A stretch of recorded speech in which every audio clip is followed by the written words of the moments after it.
రంగారెడ్డి ప్రమాదంపై ప్రధాని మోడీ దిగ్భ్రాంతి వ్యక్తం చేశారు. మృతుల కుటుంబాలకు ప్రగాఢ సానుభూతి తెలిపారు. మోదీ ఘటనపై ప్రధాని ఆరా తీశారు. మృతుల కుటుంబాలకు 2 లక్షల ఎక్స్‌గ్రేషియా ప్రకటించారు. అలాగే గాయపడ్డ వారికి 50,000 రూపాయల ఆర్థిక సాయం ప్రకటించారు. బాధితులు త్వరగా కోలుకోవాలని ప్రధాని మోదీ ఆకాంక్షించారు.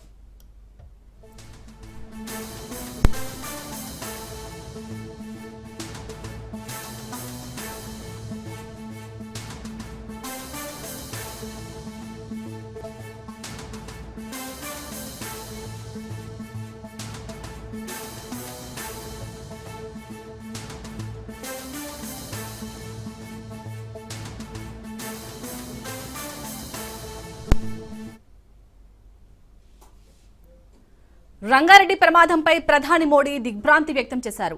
మృతుల కుటుంబాలకు ప్రగాఢ సానుభూతి తెలిపారు. ఈ ఘటనపై ప్రధాని మోదీ ఆరా తీశారు. మృతుల కుటుంబాలకు 2 లక్షల ఎక్స్‌గ్రేషియా అలాగే గాయపడ్డ వారికి 50,000 రూపాయల ఆర్థిక సాయం ప్రకటించారు. బాధితులు త్వరగా కోలుకోవాలని ప్రధాని మోదీ ఆకాంక్షించారు.